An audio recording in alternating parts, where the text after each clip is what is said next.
try and stroll through that opening gate hand in hand with us to get there. They have the support from some of us to feel confident about their chances of redemption without suffering for the repercussions of their horrendous actions. Unfortunately for them, it takes less of a collective consciousness of us than it takes for them to undermine their ritualistic endeavor. So that is why it's so important for everyone to get into this battle, and know this, that we are the only ones who really qualify for that God title as we know it, because we are the only ones who can bring the two halves together for a whole. Balancing opposites is the only way to create energy at its maximum. The yin and the yang, the male and the female, and even the spiritual and the material principles. Our physical alchemy, with the fluidity of melanin, through the elements of nature, balanced with the spiritual influence of the universal powers, guided by our ancestral spirits, equals our empowerment by magical means. And to demonstrate that, I brought this book. This is one of theirs. This is a source that is called the Melatonin Miracle. Okay. And I just wanted, this is the discoveries that they have made about how important melatonin is, as they put it. Okay, so I just wanted to read some of this to give you an indication of what they know and what they're using, what they're calling the miracle drug. A miracle. And don't be fooled by where they're getting this from. First off, you should see there, they show it's the pineal gland. See? It's the first picture they put. It said diagram of the brain highlighting the pineal gland, which produces melatonin. Who is that from? It's Walter, some MDs, PhD, William, I can't even pronounce their names, Carol Coleman, so. Where I got this, where I obtained this book from, is I used to work for a mental health counseling corporation. They had many psychiatrists on duty, and they would have their stacks of books. And one of the psychiatrists left, and he left this book, so I was able to get it. And first off, if you look at the table of contents, Part 1, Nature's Aging Reversing Hormone. Chapter 2, the Melatonin Miracle. Chapter 3, First Clues in the Hunt for the Aging Clock. Chapter 3, Finding the Aging Clock. Chapter 4, the pineal gland, your third eye, which we call the first eye. Yeah. Chapter 5, melatonin, growing young. Okay. Part 2 is nature's disease-fighting hormone. Chapter 6, the immune system, nature's own bodyguard. Chapter 7, a powerful protector and treatment against cancer. Chapter 8, melatonin for a strong heart. Chapter 9, exciting frontiers, the promise of the future. Part 3, nature's sex-enhancing hormone and other benefits of melatonin. Chapter 10, melatonin and sex. 11, the stress-relieving hormone. Nature's own sleep aid, Chapter 12. Chapter 13, getting back in sync, tips on overcoming jet lag. Chapter 14, how to take melatonin, the right dosages. And the last one is the afterword toward a new paradigm of aging. They know how to use this stuff. And they got plans for it too. At least they think they do. Yeah, they think they do. Don't they use melatonin for their own use? They go in and they use it as a dosage or something? All this is what I'm telling you. This is their book. Yeah. Toting the miracles of it. And how to use it for all of these things. Okay. It says in this book we will tell you how melatonin can help you to grow young, remain disease-free, retain your sexual vitality, get a better night's sleep, and enhance the quality of your life in a variety of other ways. We know that as you learn more about how melatonin actually performs these miracles, you will be eager to know precisely how you can take melatonin in order to achieve each of these benefits.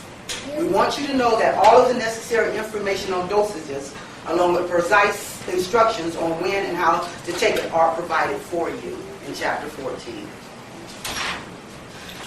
And, yes? The conversation went on earlier before you got here. Young man, I was telling the young man, hey, I'm man, they're mankind. Yes. Do you understand now, young man? I'm trying to. Okay. Yeah, okay. You the carbon seed. That's right. Okay? Okay. You the man.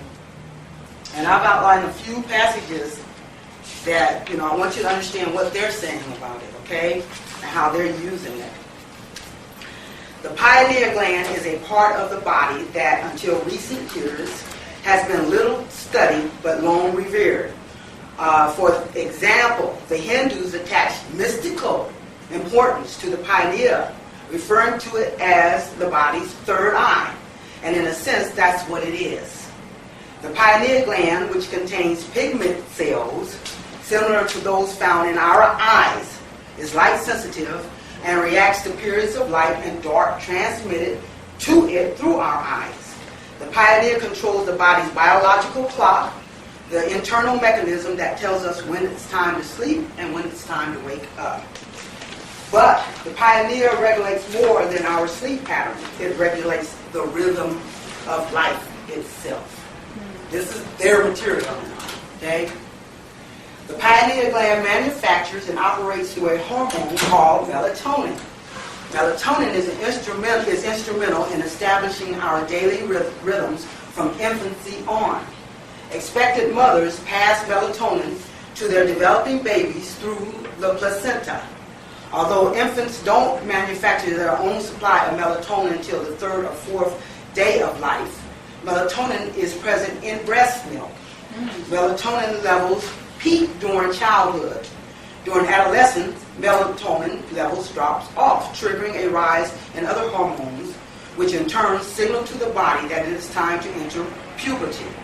As we age, our melatonin levels continue to decrease, with the steepest decline occurring from about age 50 on. By age 60, our pineal glands are producing half the amount of melatonin they did when we were 20. Not so coincidentally, as melatonin levels drop, we begin to exhibit serious signs of aging. For reasons that we will explain in more detail in later chapters, we believe that this drop in melatonin levels happens and the downward spiral, known as aging, occurs because the pineal gland, the aging clock, breaks down. Okay? And let me see, it got 25, 27. The melatonin is the key to resetting the clock. It says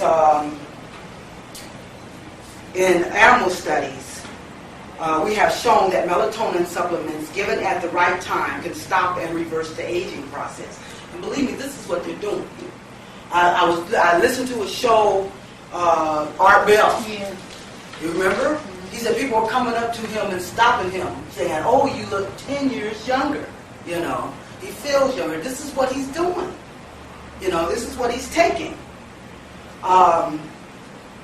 It says, given at the right time can stop and reverse the aging process. In one early study, we gave one group of old mice melatonin in their night drinking water and compared their physical characteristics and behavior to an identical group of mice who did not get melatonin.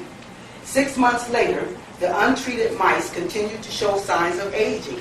They developed patchy bald spots, they grew shriveled, they lost neuromuscular coordination, they lost immune and thyroid responsiveness, and they slowed down until they all eventually died of cancer, which is the typical pattern of aging and death for this particular breed of mice. The melatonin-treated mice experienced a dramatically different fate. To our astonishment, they seemed to grow young, practically overnight. Their fur grew thick and luxurious, their bodies grew slim and supple, and their youthful motor activity returned. Tests showed that their immunity against disease had vastly improved. Their energy levels increased, and much to our amazement, their sexual vigor was restored. What's even more exciting is that the melatonin mice lived, on average, 30% longer than the untreated mice, which in human terms is a gain of about 20 to 25 years. Even more astonishing was the fact that the melatonin mice did not succumb to the deadly cancer that invariably affects their breed. See? And there's more.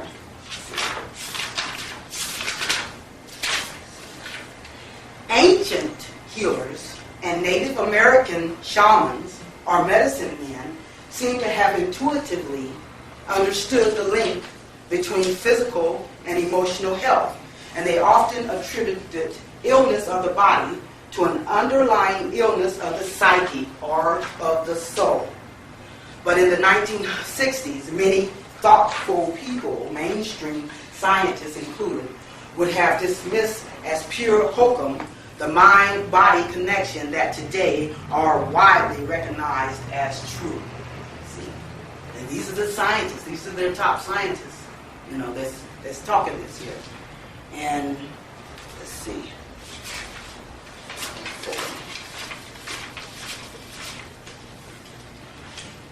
It says here, we know that what makes us unique, both as a species and as individuals, in the genetic material that we carry at our cellular level.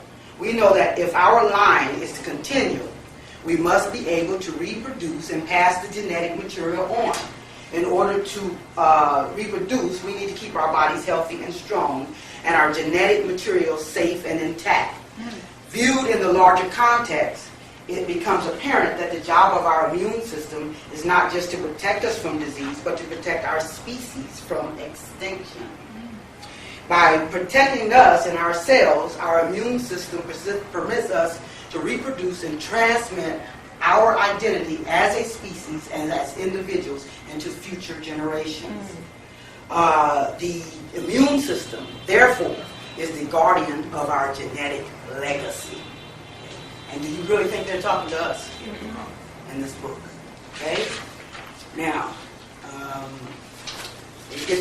they go on.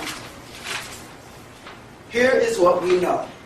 The pineal gland produces melatonin, primarily at night.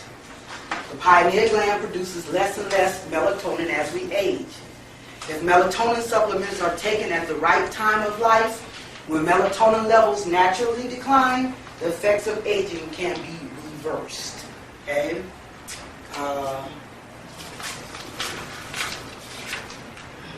And here it says,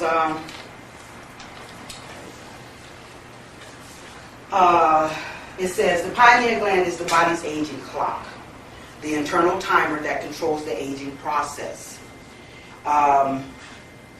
In mammals, including humans, the pineal is set deep within the center of the brain and does not have direct access to light.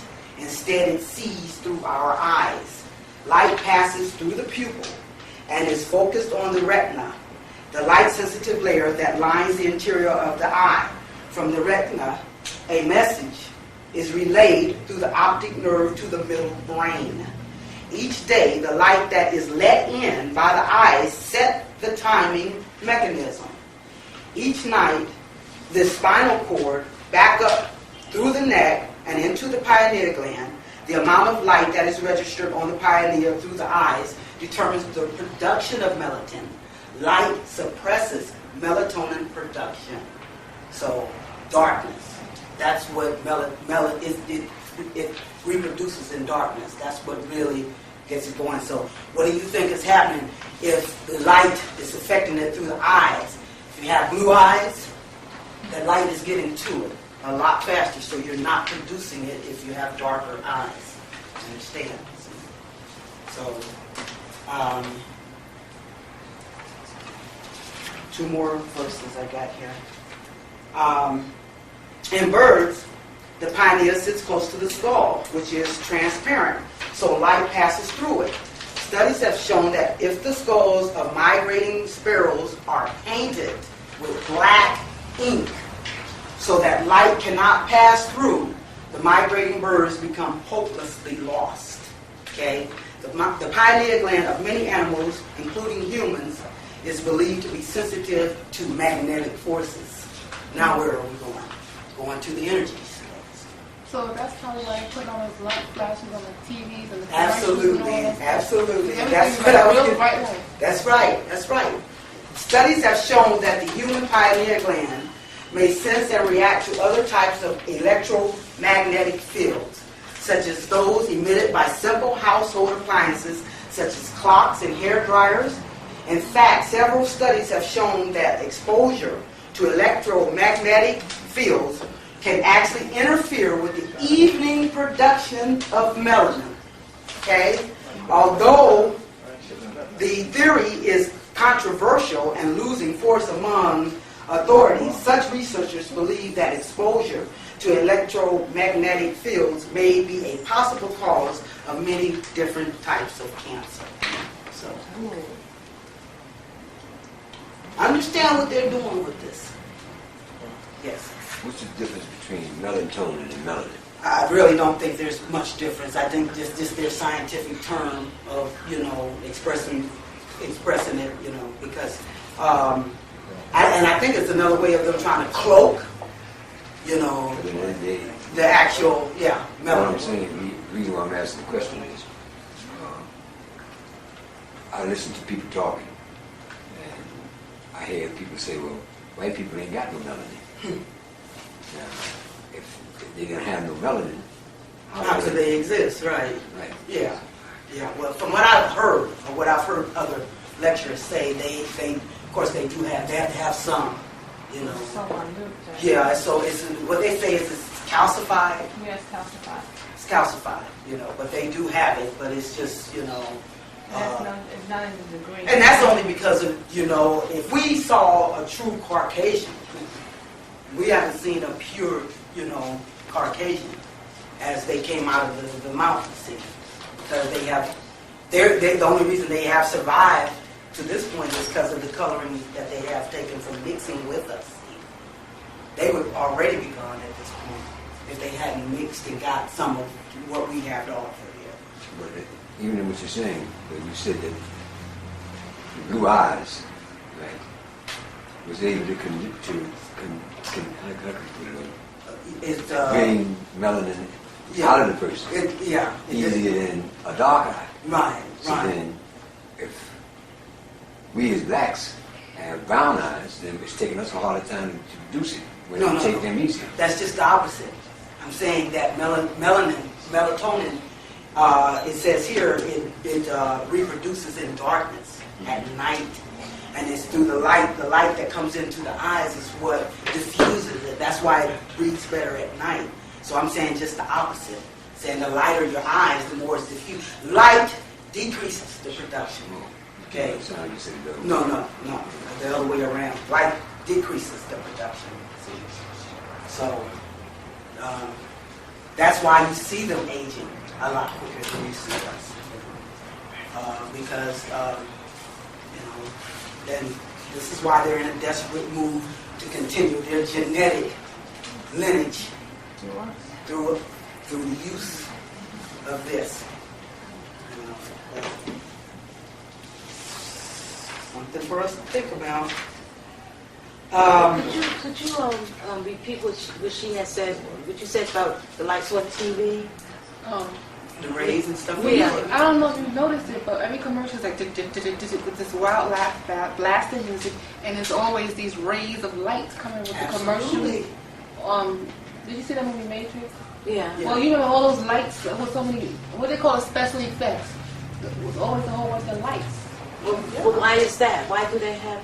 Because when you're watching TV, those lights are going inside your Yeah, eyes. they're And transmitting, they're transmitting radioactivity rays and stuff. That's going into your eyes because you're watching the TV. And then it's going into your eyes, and then Well, she was saying that when light comes into your eyes, it diffuses your Or decrease the melanin. The melanin production. And then, like they said, through electromagnetic rays, they can, if they can emit that, they can cause cancer. They can cause all kind of breakdown in our immune system.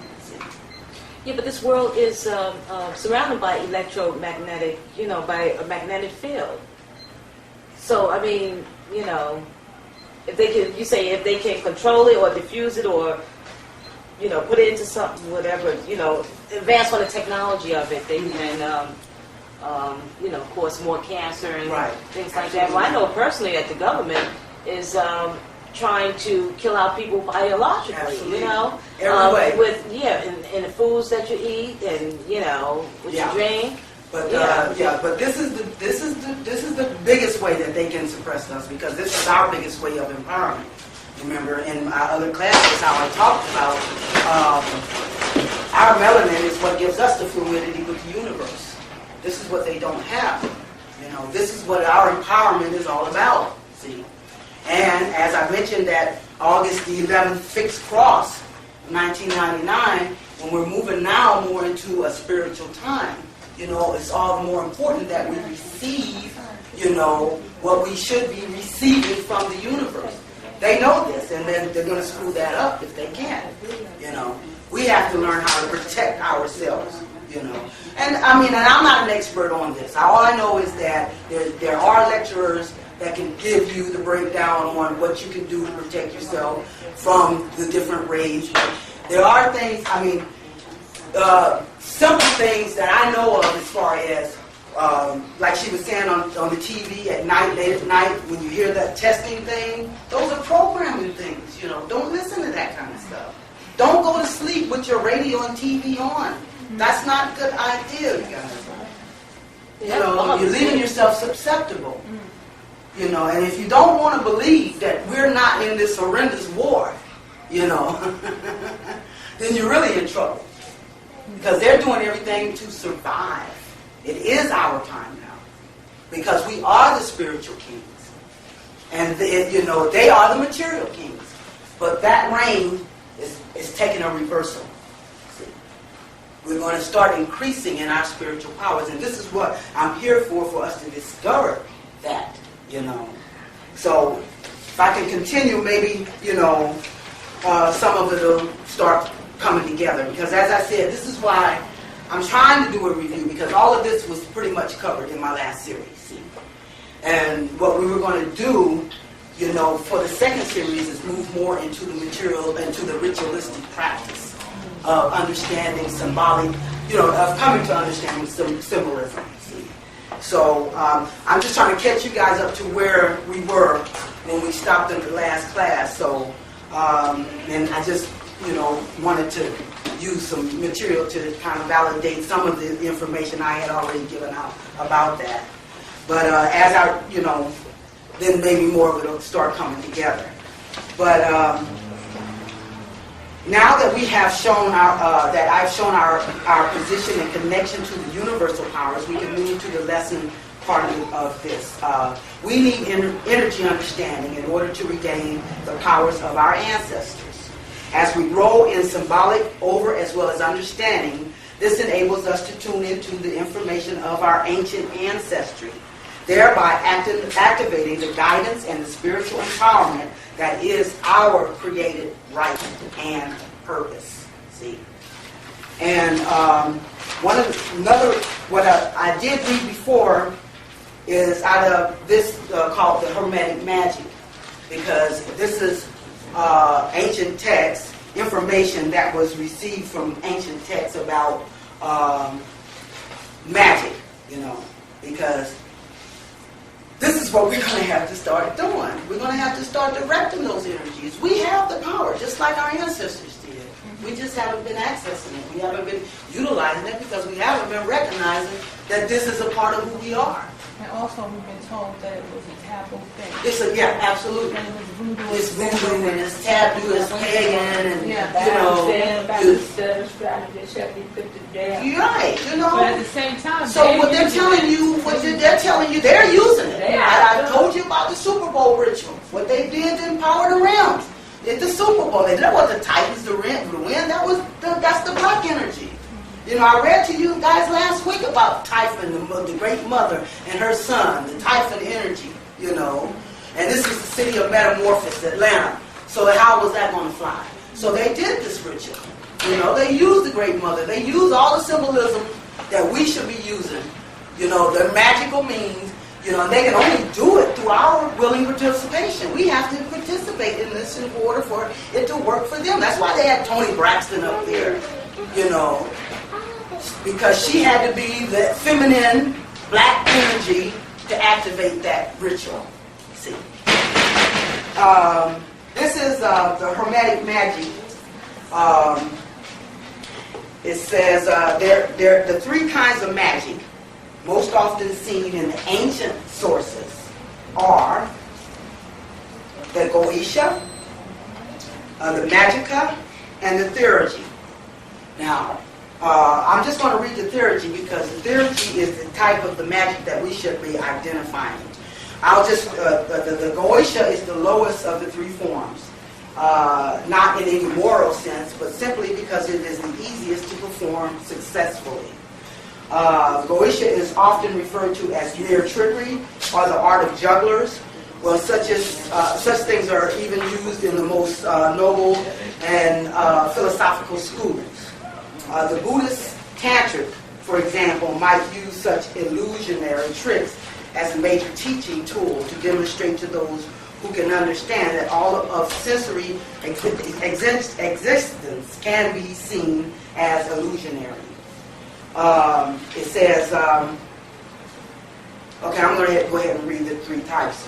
With Goetia, the sorcerer uses elements in the objective universe to affect the will generated in his own subjective universe. Gods, goddesses, angels, or daemons, or even material magical substances such as herbs, sacrifices, and so on, are called upon or used to do the will of the sorcerer.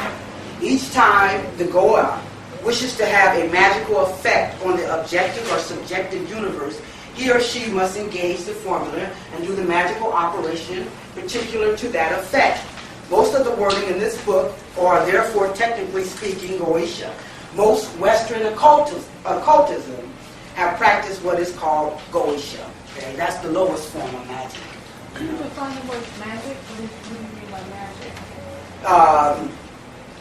It's just being able to willfully direct the energies. This is what we're talking about when we're talking about getting into the ritualistic practice. You know, being able to direct those energies. You know, but I just got to listen to the cat by Myra song yesterday. He's saying the same thing. You got to do the rituals. We got to do the rituals, you guys. They're doing them. They're doing them. And they're successful at it. We're the only ones, and we have the power. You know? Okay, the magician, the magia, that's the second form. The magician or magus is one who has attained a certain level of personal initiation which causes him or her to act on a divine level. The magus does not ask gods to do things for him or her or use substance to create wondrous effect. He or she acts directly, usually through signs or words of power, from his or her subjective universe upon the objective universe. This is usually not put in terms of the magician commanding a god, but rather as having such a god as an indistinguishable part of himself or herself. He is said at that point to have become the son of a god. He or she has been adopted by the god and elevated to a divine stature while still in life. Another term used in ancient times that conveyed some of the same meaning as magia, which means wonder working, Wonders are worked by means of the will of the magician, without the necessity of intervening gods, angels, or daemons. It says, in the Hermetic school, the magician is free to do his own will, constrained only by the contents of his own psyche. Okay? Yes? When you say Hermetic school, you're talking about school that was set up by Hermes? Yes, that's what, yeah, because I'm reading here. I'm just reading out of the text here, and this is what they're saying. Yeah, from the ancient text. And then the third form, the highest form, of which only we are capable, is the Thorigia. Thorigia. It says, Thorigia was not and is not merely another word for magic. Literally, the term means divine work. It says, Thorigia, it depends on the sympathy of enchained forces.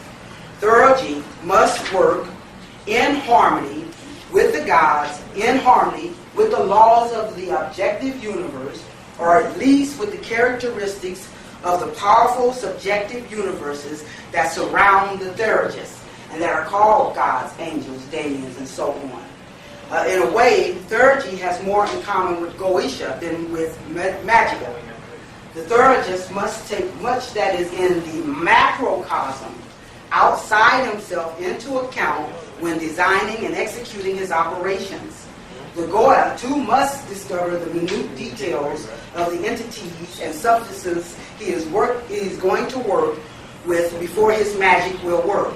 What makes Thorigia unique is its concern with being philosophically correct and harmonious with nature. Okay? Nature, that's a key word. Nature. Okay? Rather than just being effective and powerful. Magia is also concerned with the discovery of philosophical truths, but truth of a far more subjective kind, rooted not in nature, but in consciousness, not in physics, but in psyche.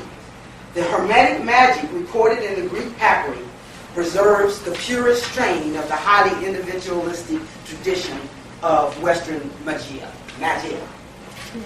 And that's the Hermetic text, Stephen Flowers. Can you explain who Maurice was? Who can I? No, no. I'm not about to try to. I don't. I'm just reading from this book just to make the points that I'm trying to make here. But I just know that it's connected to when you talk about the Hermetic information. You're talking about like Hermes. You're getting back to different names. Like planetarily, we talk about Mercury. We can move on to what's his name. And we're going to get into that too. We're going to get into, because when I first started this series up, we were talking about how we're going to have to get into studying the deities of the underworld. So we're going to get into talking about the different deities. And remember when I started up, I told you that the deities and gods, that's only energies. That's only describing the principles of different energies. You understand? In order for us to be able to understand the vast cosmos, this is what our ancestors did. They studied the energies, and then they came up with different characteristics. That's how they turned into gods, just to describe the characteristics of the energies. And so we are going to get into that, because that's a part of how we're going to begin to do some real ritualistic practices, because we need to identify with those energies. And if you were in the first series, and if you were in the first two of this series, I got into explaining all of that through this book here, the Celestial Ship of the North. And in this book, Valencia Stratton, her first two chapters talks about the supremacy of that the Great Mother, and then she talks about the supremacy of the black people. See. And she was an astrologer that belonged to this secret astrological society. And when she wrote this book, they kicked her out. This is what Bob Hammond was telling me when he introduced this book to me, because she divulged too much information. You society, the Rosicrucian? Yeah. What was that? She belonged to the Rosicrucian Society? Yes, yeah, she was, yeah, that's absolutely right. And she was kicked out because she divulged too much in here. And it is, I started off giving you the connection between her and her son, her first son, who was called Set, who was later identified as the planetary Saturn. And I'm always trying to make our connection with Saturn, see. And as I go on and read the rest of this, I'll put some of it into form here. My objectives in these classes is to get you to understand the significance of energy management in your lives. When you overstand and understand the symbolic meanings that our ancestors knew instinctively, you are accessing the spiritual language of the cosmos. Get to know the message of the universe. You will get a picture of your role in the larger scheme of things. You can then respond to the energy rays of the universe, which is our spiritual guidance. Once you adjust your perspective to a universal view, you become a part of the fulfillment of the whole, which is God in uniqueness of you, with the power from within to create all that promotes the universal principles of righteousness. Now, you remember I started up telling you how all 12 signs of the zodiac exhibits one of the principles of righteousness, and that if you leave one of those principles out, you're an average entity. You're not whole, and you're going up against the grain of the energies of the universe, you know. And that's what caused the breakdown, the degradation. That's what the Earth is undergoing right now. Mother Earth is in the process of becoming a sacred planet. That means she must become full and whole and exhibit all these principles of righteousness which stem from the universe. Once we arm ourselves with the tools necessary to tune into your spiritual self or your higher self, who will define these principles for you in your way that is personally for you, you have to trust in your spirit, for it will take you where you need to go. All we need to do at this point is to find ways to tune in. Keep our first eye open. They call it the third eye, but we call it the first eye. Okay? As well as other gifts of attunement that has been developed in your subconscious world. Everything happens for a reason, and now is the time to get with the spiritual flow. Learn how to stop resisting your powers. You do have them, just as our ancestors did. The more physical we became, the more we lost those wonderful gifts. Don't forget that everything works on the principle of duality, from opposite perspective, as above, so below. Subjective as well as objective. Anything that has a physical existence has a spiritual one also. And we need to be able to see things in both lights for the full meaning. We have to become whole. We've been operating half-mast. We've been operating on a physical level. We have been taught to ignore our spiritualness. Okay? Up to this point, I have shown you our connection to the energy of Saturn or Set, the first son of the Great Mother, the supreme energy. You know, our ancestors worshiped Saturn as the, not worship I should say, observed Saturn as the supreme energy. It had all the names of the sun before the sun ever had it. It used to be at a close proximity to the earth, and that's when they call it the golden age, the golden reign of Saturn. And that's when they had all the gifts, you know. But as Saturn, you know, became the distant light in the sky, you know, that's how we became more physical.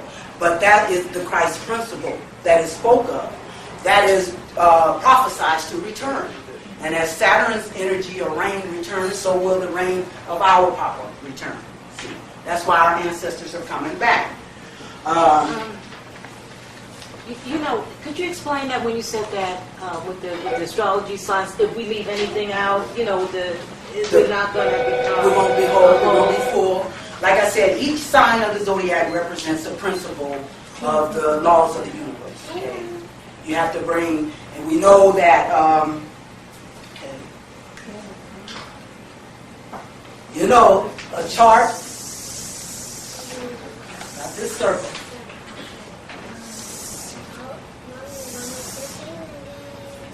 Yes, Debar.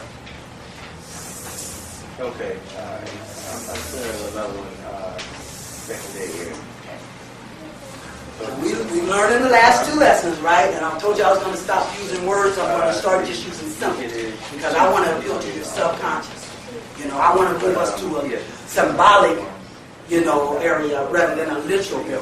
We've been too prone on the physical, so we got to start moving out of that. Yeah. So we know this is the first house. We know this is the house that Aries ruled. You know, then we have Taurus. Then we have Gemini. We have Cancer. We have Leo. We have Virgo. We have Libra.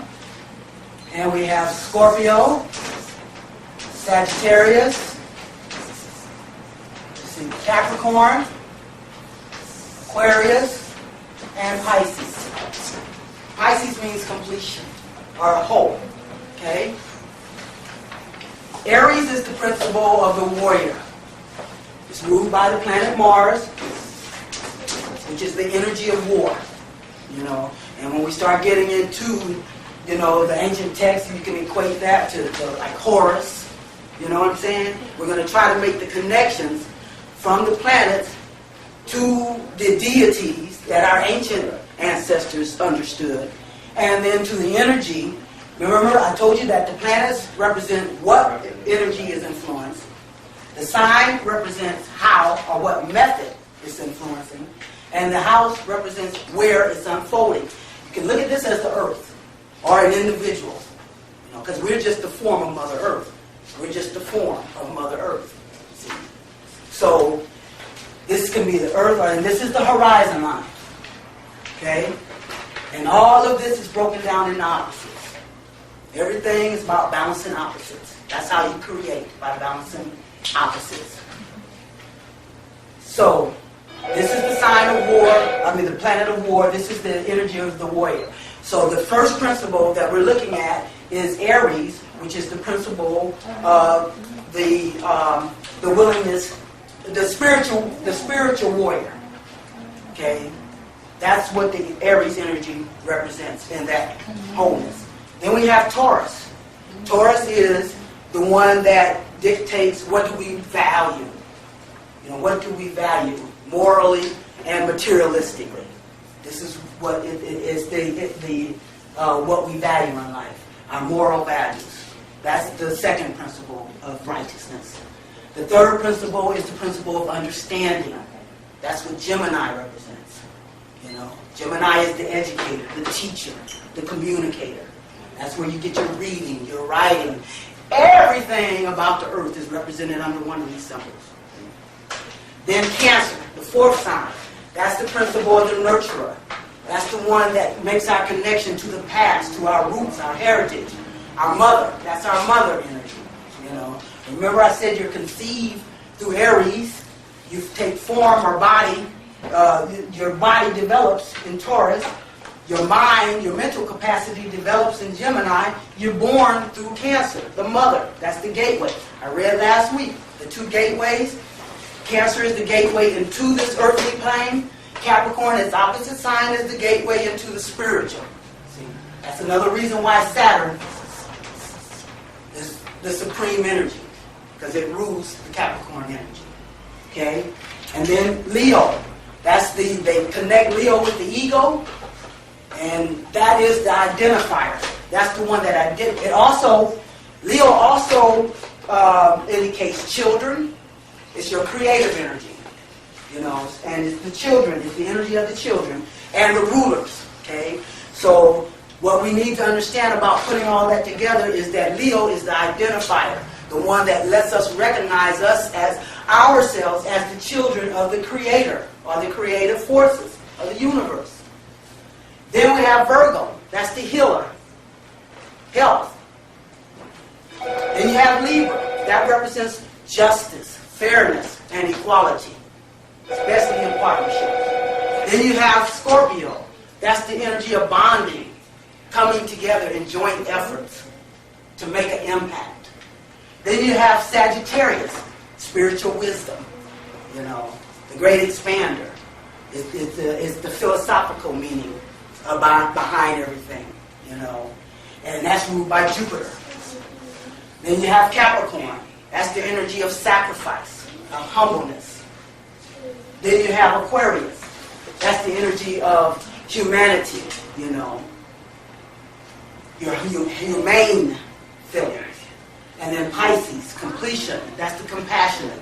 You know, that's the one that says, in order for us to become whole, we have to include everyone, you know, those that are in prison, those that are on drugs, those that, you know, are the outcasts of society. See? And what I'm saying here is that in order to be whole and full, each one of these 12 principles have to be enacted. And if you leave one of them out, you're still an aberrant entity. You're not full, you're not whole, you're not sacred. When you use all 12, that's what gives you your fullness, your wholeness, your sacredness. That's more or less when they say holy, you become whole. Absolutely. A holistic. Yeah. Right. Because You become whole. You become You're full. energized by the circle. You're using all your energies. We got all these energies in us. We identify, of course, with our sun sign, you know, but that's only a small fraction of what's going on. And the job of astrology is to give you a perspective on what energies you're focusing on and what energies, you know, you need to pull in to make yourself whole and full. We have to use all the energies. Sometimes it's not that easy because we want to use the energies that we're used to working with. But, you know, we need to learn how to integrate energies. Because remember, I'll say it, if I say it once, I'll say it 1,000 times. Balancing opposites is creative energy. Male, female, yin and the yang, positive, negative. Every time you put two opposites together, you create energy. That's creation. That's the creation process. That's why I say we are the gods, because we are the physical beings with the spiritual capabilities through the melanin. See? And that is bringing two opposites together, the physical and the spiritual, to make the whole. If you don't make it whole, it's not complete, it's not sacred, it's not spiritual. Okay? And those are the 12 principles. And if you leave one out, then you're going against the grain of the spiritual. You're still in that physical rotation. See? That's what I meant by that. I hope that answers your question. Okay. It says, up to this point, let me see, I have shown you the connection to the energy of Saturn or Set. And if you know any astrology, you know what Saturn always represents. Saturn represents the energy of restrictions, obstacles, limitations, oppression. Okay? Who does that describe as a people? It also represents the colors brown and dark brown. See? And then when we do start getting into the ancient deities and we start recognizing this is Set, you know, and you'll understand through its battle, I think that's in here. It says, up to this point I have shown you our connection to the energy of Saturn and Set, the first son of the Great Mother, the supreme energy. Saturn was the creative energy of the earth. When Saturn reigned at close proximity to the earth, our ancestors had marvelous powers. It was known as the golden reign of Saturn. Telepathy, the power of the will of the mind. We could appear and disappear at will. But Saturn lost his rule. Some say to his son Jupiter. Some say through his battle with Osiris or Horus. All the reasons are only symbolic of the fact that he was put in exile, cast down, fell into flesh, but prophesied to return in full glory and power. This energy story is the same story as a nation of people. And we all know who that is. Saturn's return is predicated on our return, not the other way around. As I have said before, the spiritual does need a physical vehicle to operate through. I have also shown you that the white folks do understand, and they have been real busy for quite a while to continue their reign in this world. They have given us Zeus, or Jesus, to divert us, as well as many other emotional diversions. They are pimping that energy with a message of love to continue their empowerment. They have put their rituals right in our faces while turning us against the practice for ourselves, because they know that we are not seeing yet from the universal perspective. They have seduced us into participating in our own oppression. It would only have taken about 3 of us to undermine their halftime Super Bowl ritual. And then, one of the ladies called because when I showed it the last time I showed that Super Bowl ritual, and at the very end, when you saw Toni Braxton, she was standing up on the Mandela, and which is supposed to represent, the universe. She was the one that gave the final song in her white dress and the dove of peace behind her as she was singing, "Let's walk hand in hand and through this gate together," And they were talking about magic throughout this ritual. They had the Great Mother rising up out of the water. They had the drummers come out in realm hats, to direct the energies on what energy they wanted to empower. So at the very end of her song, she did a little motion with her head, sort of like that, like it is done, So we kind of discussed that in the class. And one of the ladies called me afterwards, and she wanted to know if Toni Braxton knew what she was doing, because she gave that signal as if to say it is done. And what I was telling her is that she may not have known on a conscious level, but her spirit knew what it was doing. She was in the spirit because she was performing a ritual. She may have consciously reasoned, I'm all that, and I'm here in front of the world, but it translated to her spirit that she would do what was necessary to prove her worth to these people who chose her for this endeavor. This is how our spirits work. It will produce for you the objective of your desire if you present the right tools to activate its participation. But it will show the true intent of the activator regardless of the consciousness of the participant. That is why it is so important to be in harmony with the universal powers, so that your powers are used for the good of the whole rather than self-grandizement. This is why we have undergone this alchemical process to harvest the powers that will reign in the powers of truth. Okay? In other words, like I told you again before, when the white man used his powers, he abused his powers, he screwed up the world. But if we abuse our powers, we can screw up the universe. That's why we had to undergo this alchemical process. So that when we do begin to reign in our glory, we will not abuse it and cause devastation throughout the universe. That's what this has all been about. See? So,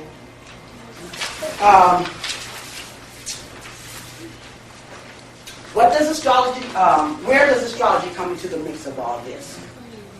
Okay? It's the symbolic message from the universe.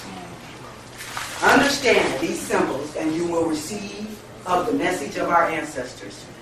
It's called tuning in by any means necessary. Your response to these messages from the universe or our ancestors is your willful participation or spiritual purpose by you activating or recycling these energies. Now what I need to do is, what I want to do is discuss the homework assignment. What I had asked you guys to do was, I had told you how we had moved from the energy of Taurus, which is the energy of what we value. And I had told you that we were in a transformation period. The Earth was in a transformation period, activated by, or signified by that fixed cross of August the 11th, when all the planets were sitting in the four fixed signs of the zodiac. And this signified the reversal of the energy rotation from the material to the spiritual.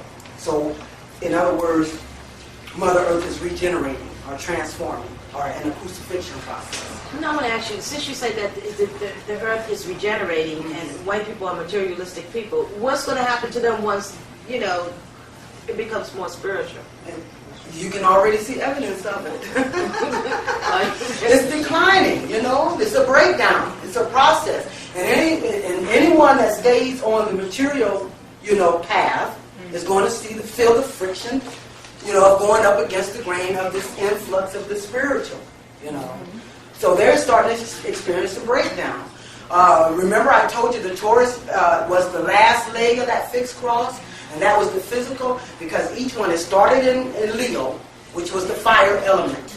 And we saw fiery breakdowns. We saw fiery things happen, that indicated the breakdown. Then the next fixed sign that the sun moved into was Scorpio. That's a water sign. So we saw a watery thing. That's when we started seeing the floods, And for us as people, it demonstrated as intense emotional, outbursts. You saw people going off in public, okay?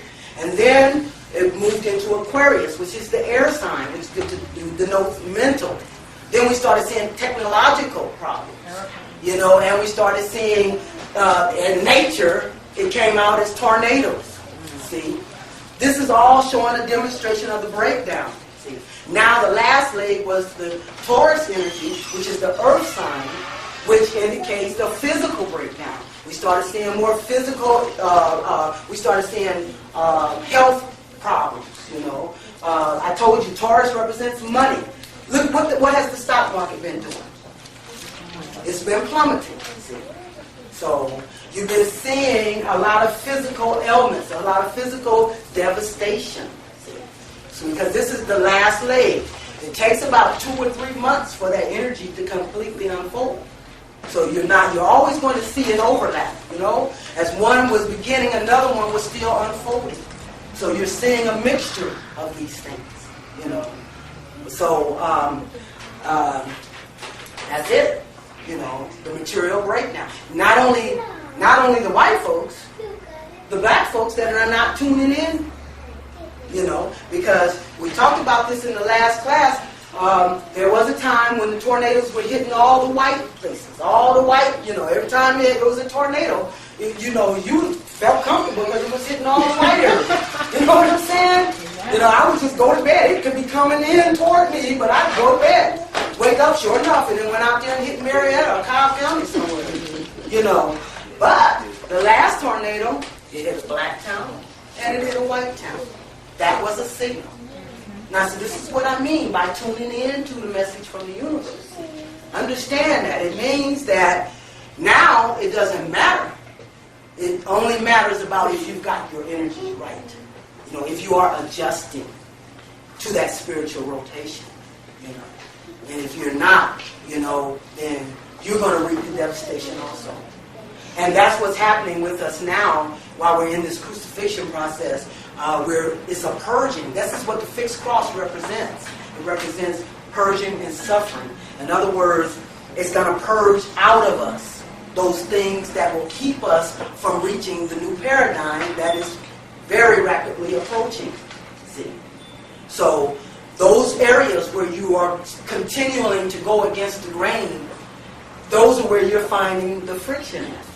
That's where you're experiencing your breakdown, Like I said, because of Taurus being the earth sign, most of us was having some physical problems.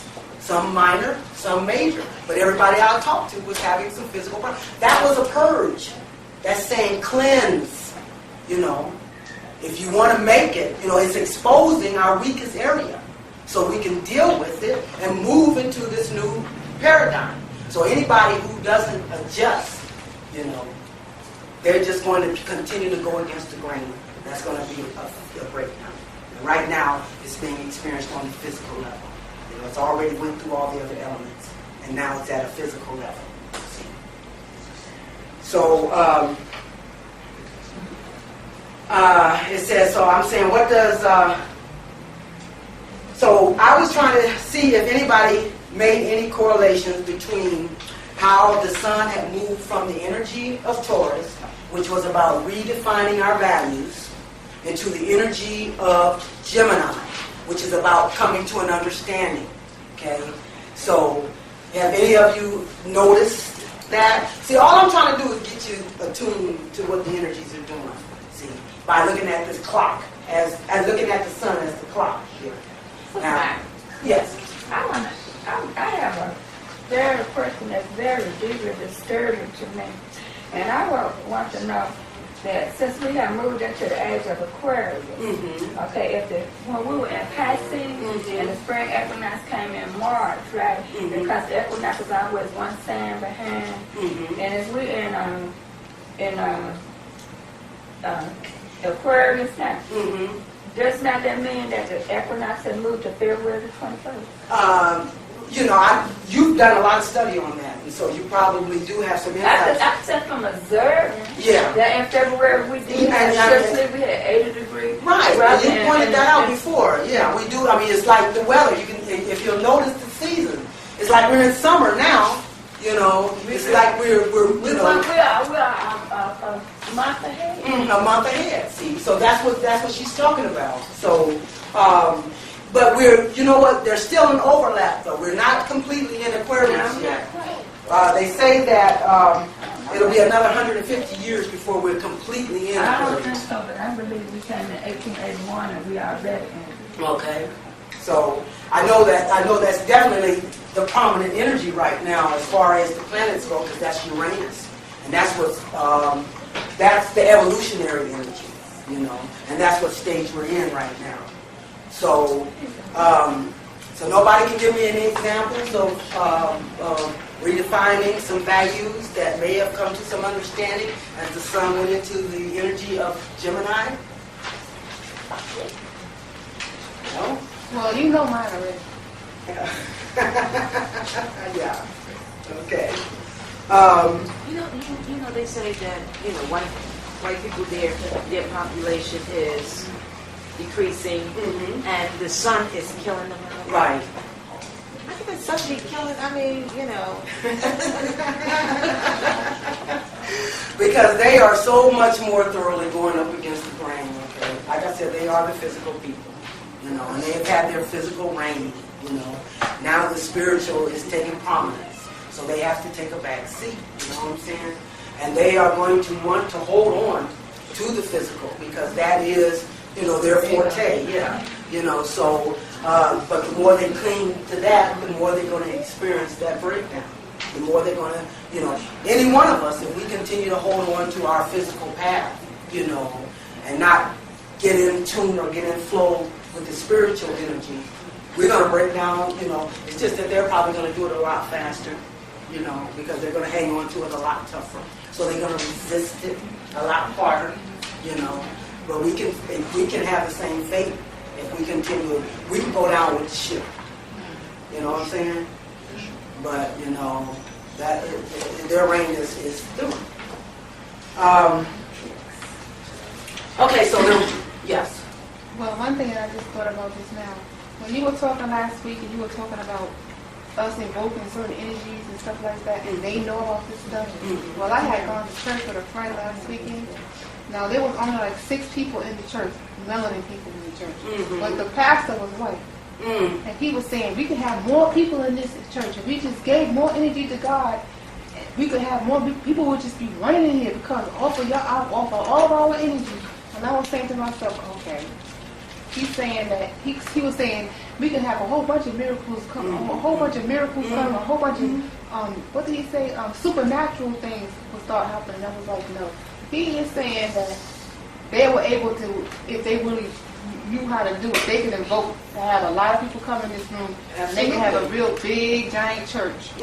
That's what he was really saying. Right. See, do his energies, do the energies, invoking the energies? Yeah, the energies. Because, see, the energies is really what we're talking about when we talk about the deities. You see what I'm saying? So, what they do is cloak it in the guise of, like I said, their god is Zeus. The god of materialism and abundance. And they have cloaked that in Jesus. You know that. Saying we can bring Jesus Christ right here. You just pray hard enough. Right. And see, because we do have that power, we're putting our energies there. We are empowering that their deity, in a sense. You see what I'm saying? Your belief system. What we create, what we believe. That's why I demonstrated that niggas thing. Which means King of Kings. You look in any dictionary, Negus, it means King of Kings. But, on the physical, it's a derogatory term. Everything happens on its opposite, on the physical and the spiritual. But they have had us believing it in its derogatory sense, and that's what created that condition for us. Because we believe that. But if we believe it as meaning King of Kings, we'll create that also. The Matrix, that's what the movie The Matrix was trying to demonstrate. That we have allowed someone else to define our reality. You know, and and once they define our reality, we're putting our energies there. We are creating that reality. So we need to break out and come to a new understanding about who we really are. You know, that's what the spiritual information, the influx of that information, what our ancestors have been trying to tell us. And they've been trying to use any means necessary to get that message across to us. Like I said, your dreams, you know, your intuitions, your hunches, you know, all those things that we have, you know, been too preoccupied on a physical level to pay attention to is what now is going to start taking prominence, you know. So we have to tune into that, get our guidance, because that's nothing but our ancestors speaking to us and giving us the guidance for our own empowerment. You know, but like I said, they have put fear in us. They have given us this one God theory, you know. They're telling you that if you believe in what your ancestors believed in, you're pagan. You know, that's blasphemy. So we won't even entertain the idea of what our ancestors did to keep. They reigned, they ruled for thousands and thousands of years before Christianity or the white man ever crawled out of the cave. We had civilizations to rise and fall. So how are people going to come and tell you now that you shouldn't do what your ancestors did?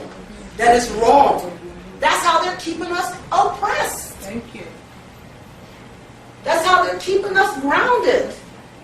Away from our stuff. Away from, and at the same time, they're using the hell out of it.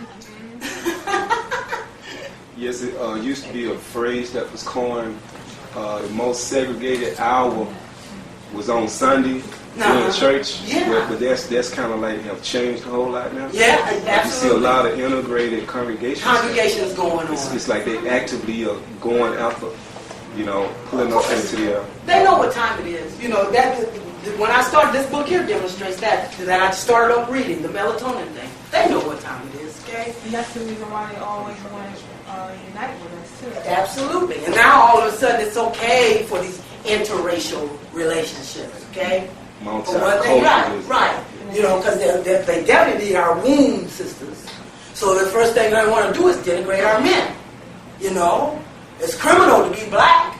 It's like we said, oh, but it's okay to be gay now. That's fine, but to be black is criminal. You know, they want to tear down every black male figure. This is what this Alameen thing is all about.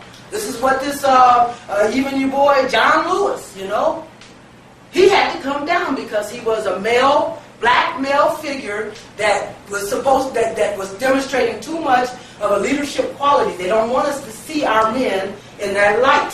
So tear it down, you know. And we have to understand why. It's because they know what time it is. They need our womb now. They need us to help them. They're not reproducing themselves. They're only reproducing, let's say, at 1.5. You need to reproduce at least 2 in order to cover, you know, the both individuals. You have to have at least 2 babies in order to replace yourself. Okay. They're not reproducing at a rate that's replacing themselves.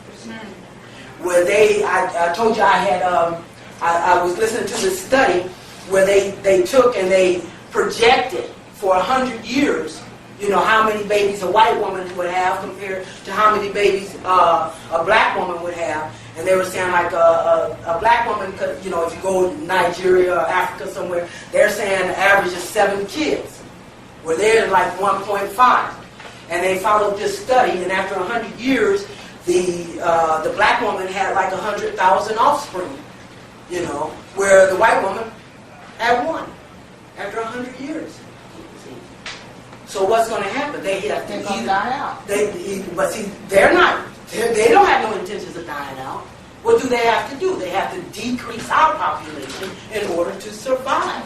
And that's where I come in with this book on melatonin. What's that paper? Yeah. This is a method. But they even mentioned that in there. They said through genes. Yeah, to keep our legacy, our heritage, our legacy going. Okay? They weren't talking to us.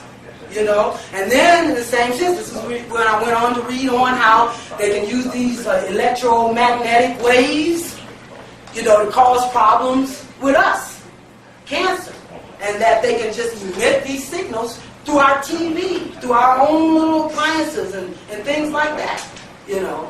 They can do that, and don't think they aren't doing it. Do you think they are successful in reducing our population growth? Oh, absolutely. I think so. Yeah, Big time. absolutely. I mean, there are many, many theories on what's going on in that sense. And if you do believe in the biblical passages, you know, it'll tell you there's only going to be a remnant. It's only going to be a remnant that survives, you know, and that survives this. Okay. So what do you think they're talking about? A remnant. You know, because the masses of us, the bulk of us, is not going to make it. Did you have a question? No, when you say remnant, you meant the black people, right? Yes. Yes. Now, a remnant. Now, you say a remnant. You mean a remnant here, or or in Africa, or Oh, it's a remnant as a whole? I'm talking earthly. Okay. Oh, wow. That's not much. No. But you know, we can get into some things about who these people are or where they are, you know, because I happen to believe that it is us, you know, those that had that they brought our ancestry over here, you know, those or that our ancestry that went through this oppression, you know, because I figured that is all part of the alchemy process. See, and the ancestors that were here already that they, you know, oppressed. So that is that alchemy process. That, you know, that's a part of that. You know, and those who survive that is the ones that will, you know, reign. Okay, I'm just coming in at the tail end. Survive what, if you don't mind? The alchemy process. The many methods that they have used to reduce our population, because they're not recreating themselves. You know, so they have to, in order to survive, if they're not producing, then how are they going to survive if they don't decrease our population? You know, so I mean, if you really don't think, you got to know what time it is. You got to know what time it is. So why don't they do like what they have done in the past? Probably start a war to decrease population. It's because of the weapons that they have now. But see, you guys, the thing is that we're no longer in a physical battle. It's not about the physical anymore. They've already, you know, it's about a spiritual thing now. Yes. You know that, you know, they've done everything they could, and it's worked. They gave us the Willie Lynch thing, okay? You know, and that worked for, you know, but the things that they have used are no longer working. You know, because now, as I said, the spiritual, we've gotten, you know, we're getting the influx of the spiritual. So those physical means are no longer working. So they have to attack us now through the electromagnetic fields. Because that is our power, the energies. They know this. So now the war has reached a level of spiritual. They went in, they raped the tombs of our ancestors. They've studied the DNA, the genetic material. You know, they understand. So now they know what they need to do in order to keep us from reaching our empowerment. They have to, you know, mix up those signals. They have to, divert us from accessing that spiritual energy. So it's moved to another level. It's moved from the physical to another level. They have to keep on improving ways, you know, to do it. Would you say, because you keep saying that everything is happening on a Dual principle. dual principle. Right. So them being physical on a physical level, could it be like what she was talking about? Could it be that although it is on a spiritual level, but while they're still operating on a physical level, they still keep us here because they need us to keep operating on that physical level? Yeah, well, those of us that are still, it's okay, they have many methods. They have many means of using, just like I said. Where do you think they're getting this melatonin from? Okay. That's one method. Another method is to use and pimp the energies, for their own empowerment. That's another method. Another thing is, they're killing us off. They got all kind of ways, This is to mask them in any way, by any means necessary for them, okay? And those that survive are the ones that they'll continue to try to keep blind or fooled into participating in their mass rituals, every time you celebrate their holidays, every time you participate on a mass level in the things that they, celebrate, the Olympics, boy, that's one of the biggest rituals there ever is, or ever was. See? And then we right up here, empowering all of that. See? Why do you think they had, what's his name, Muhammad Ali come out, to light the torch? Oh, this is not just, oh, we just suddenly like you guys, or we're giving homage to you guys. They're energizing themselves. You can argue the cloning, the cloning that everybody says going on, because they can't take our energy. Have you ever wondered why they freaked out because of Freaknik? That was a nice event until they sent, the bad element in there. They denigrated it, okay?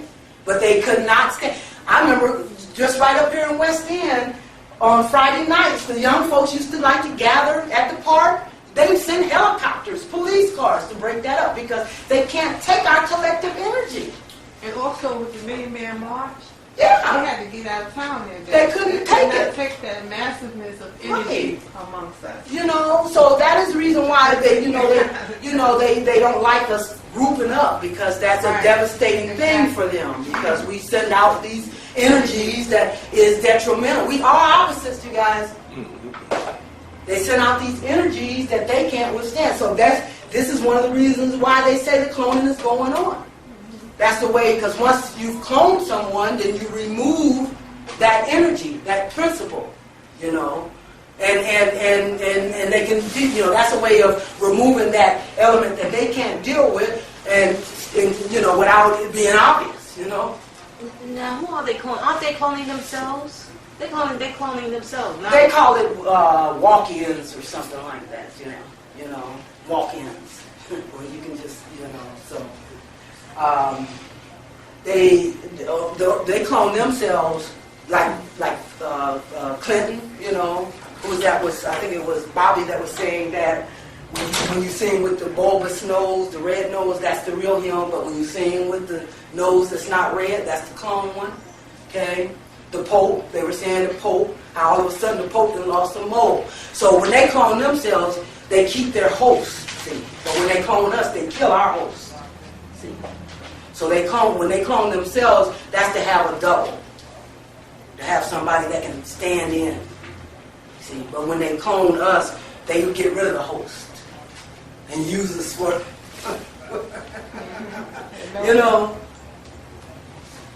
for other purposes. See, so believe me, this is a diabolical mind we're dealing with, and we best understand that. And if we stay in denial, we can stay in denial if we want to. You know what I'm saying? Because it's already been prophesized. But they show all this stuff on TV. It's so obvious. It's so obvious. One day they got a show where the man is able to go back in time whenever he feels like it. And they need all of these shows. The government is in charge of all of this stuff. Yeah. And just like I said about Art Bell, you guys see he's no longer, he's gone. And now they got this strange music that they play. Yeah, he's gone. He didn't book. He knows what time it is. They said there's a crystal city right there in the heart of Africa, where black folks, only white folks go. Only way you go there is as a servant. There to serve. That's another thing they do with the clones. So you don't have to believe this. I know it sounds unbelievable. I I know it sounds, but I'm not the only one saying this, you know. I've got my information from, you know, spiritual, you know, inspiration, but also from other teachers, you know, from books, you know, from, so it's just not a theory of mine. I'm putting together different information from different sources, okay? Yes. You saying it was already been prophesied by who? A recurring prophecy. The recurring prophecy is that, like I said, that's the Christ energy. You know, the Christ of Jesus that they look to return, you know, that is still another story that they have taken from some of our ancient past, you know, about how this Christ, like I read here about how Set or Saturn, when Saturn was at close proximity to the Earth, our ancestors reigned with all these powers, you know, and he fell, we fell, you know, but he's prophesied to return, and you know, this is the Christ prophecy that I'm talking about, but you know, but separated from the Jesus story. You know, because that's just another story that they pimped from this story. See, that's you know, the ancient texts or information or tombs that they went in and got that story from, and you know, polluted it, changed it enough to keep us for food, yeah, for their purposes. See? So, but every prophecy is the same prophecy. It's a recurring thing. It's always close. In the last series, I did, see, because we had, I could show tapes then, I could show video films, and we showed the movie Dark Crystal. I don't know how many of you seen Dark Crystal. It's a little animated story, but it's our story. I saw it in 1982, and I thought it because I took my grandson, and I thought it was just on purpose. Yeah. When you realize they killed him. Yeah. It's nothing but our story. Look at it. And see, this is where they put the information. They'll put it in comic books. They'll put it where the intellectuals won't go. Cartoons. Yeah, cartoons. You know, it's all in the movies, but you've got to have your first eye open to see the real deal. You got to be reading between the lines. You know, because they put it in the movies. That's why they put out the movie The Matrix. You know, but you got to be able to understand. In The Matrix, they use the computer, but in real life, it's the subconscious. Okay? Because that's where our power comes from. So, you know, they used the computer, but it was really the subconscious. You got to be able to make the jump as to what they're really symbolizing. So when you go to the movie, you can go with the idea. With the idea to being entertained, absolutely. You should have your You pen. should have your notebook and pad. This is why they put out the movie Mission to Mars. Come on. And let me tell you something. Even the conscious people sat there and laughed at the end of that movie because even the people that were non-conscious laughed at that movie because you're going to put a face on Mars and you're going to put a nose thinner than... Wait a minute, now you didn't get the metaphysical meaning of that. What's that? They got that black man up there. Yeah. And they didn't kill him. Yeah. And he was the one who had to do that harmony and go on his computer and realize that was strands of DNA. Music, right. Out to make that thing open up. Open up, right. And you he know. was jet black. Yeah, yep. And so, I'm telling you, I always had to take the black man. they're putting it in our face. Every time there's always a black man that That's got, and even the movie Independence Day, you know, with Will Smith, okay? You know what they're looking at? They have to have a black Messiah. But the black man that had the brains enough to figure out on the computer, but he would go in that ship and risk his life, you know. Right. What was that movie? Green Mile? Yeah, I didn't see that one, but I heard that was, yeah. I went to see that one. About the brother that has some powers. Yeah. Yeah. You know, this stuff is, you know, what you have to do, like I said, you know, and like they're talking about, you know, that third eye, they're calling it the third eye, the first eye. This is what has to open now. This is what is opening now. See? And you have to look at things now, like I said, from a universal perspective. Stop looking at it from a literal, physical perspective, else you're going to miss the whole picture. Because they're putting it in our faces. You know, and they're doing that purposely to gauge, you know, who's conscious and who's not. You know, they tell you don't call into those radio programs, you know, they want to know. They want to know who is, you know, conscious enough to see what they really are putting out there. See? So they're master at diversion. They're master at diversion because they know wherever we put our energy is what we're empowering, you know. So they're going to tell us to look over there when we should be looking over here. They say right, you be going right. Yeah, they say look up, you look down. We are opposites. Don't let anybody tell you we are the same because we're not. Yes. Do you have any general thoughts on hip-hop culture? Because it seems to me it's very interesting when you see that we only represent 13% of the population here in America, but on MTV and the major consumers of black music are white people. When the white people watch MTV, they want to see us. So what are your general thoughts? Oh, I mean, you know, they're trying to emulate everything that we are. You know, they want to replace us. You know, they want to emulate everything. Then they'll tell us, just like I said about this dual principle, everything happening as above, so below, on its opposite, see? So what they will do when we get into something, like the hip-hop or whatever, they're going to denigrate it. They're going to make it seem like it's bad. Something's wrong with us doing it, you know. But at the same time, they're embracing it, you know. They're trying to claim it, you know.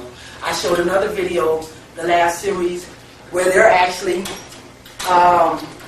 mummifying themselves now. You know, right after the funeral service, they're wrapping them up in mummies. You know, they're dogs, they're animals. You know, they're putting themselves up in the mountains. What kind of message do you think they're trying to send out? Yeah, they're the ones. You know, they're the point and say, you know, we're the ones. You know, they're emulating everything we do, and then they're going to try to claim it. But that's their pattern. Yeah, for themselves, you know. At the same time, they went in there and raided and tore down, you know, what our ancestors did.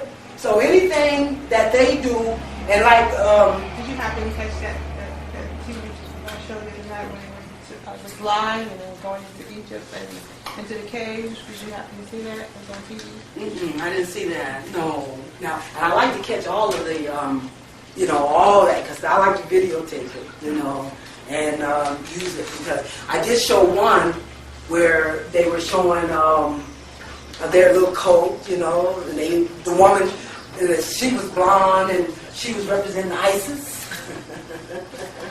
And then, you know, of course they had their priest.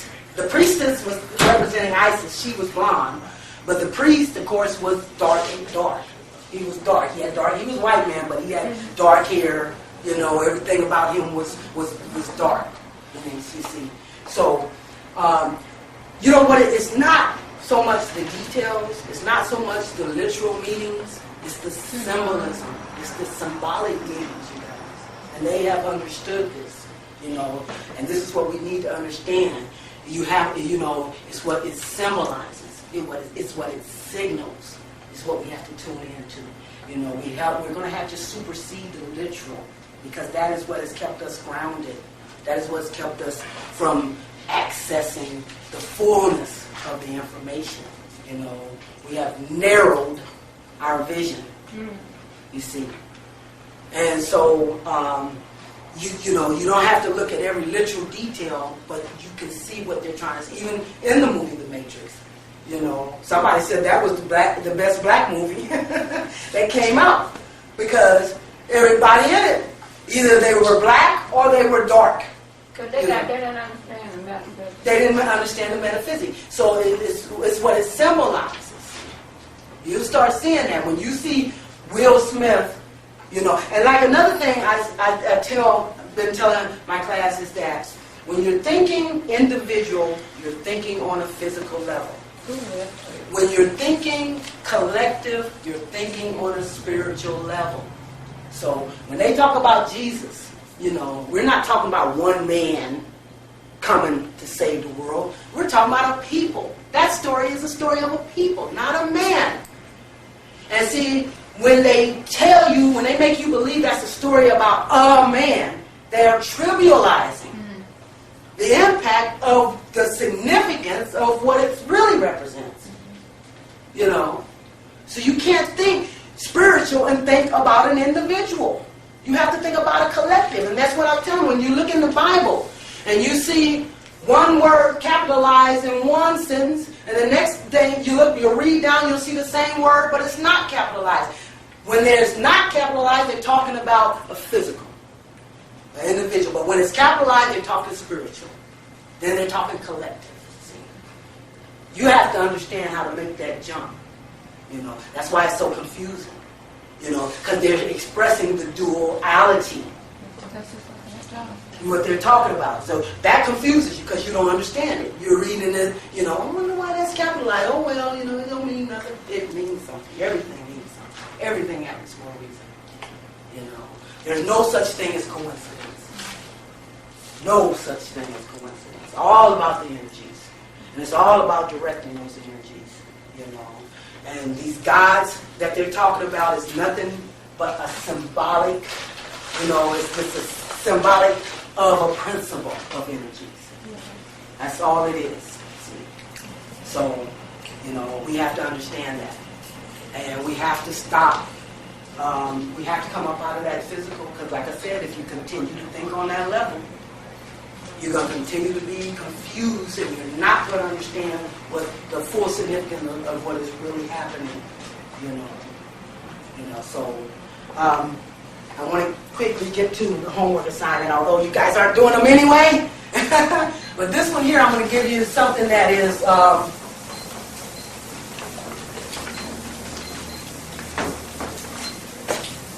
because this is the reason why I'm using astrology. It's not so much astrology, it's the symbolism that I want you to start understanding, you know. Because like I said, when you look at symbols, then it's a subconscious thing. You're not just thinking of one thing. You're thinking of a concept, you know. You can mark a symbol, and that brings a whole concept, you know. And so what I wanted to do was to try to get you acclimated. That's why I'm asking you to look at these energies and look what's unfolding in the world, you know, according to what the energies are. So what I want to do here is it's called the mixing of elements, and this lesson is energy interactions, the mixing of elements and modes equal interaction. Now I'm going to start with the fire sign of Aries. You know, Aries is the fire sign. It's a cardinal sign. Remember, we talked about, you know, the modes.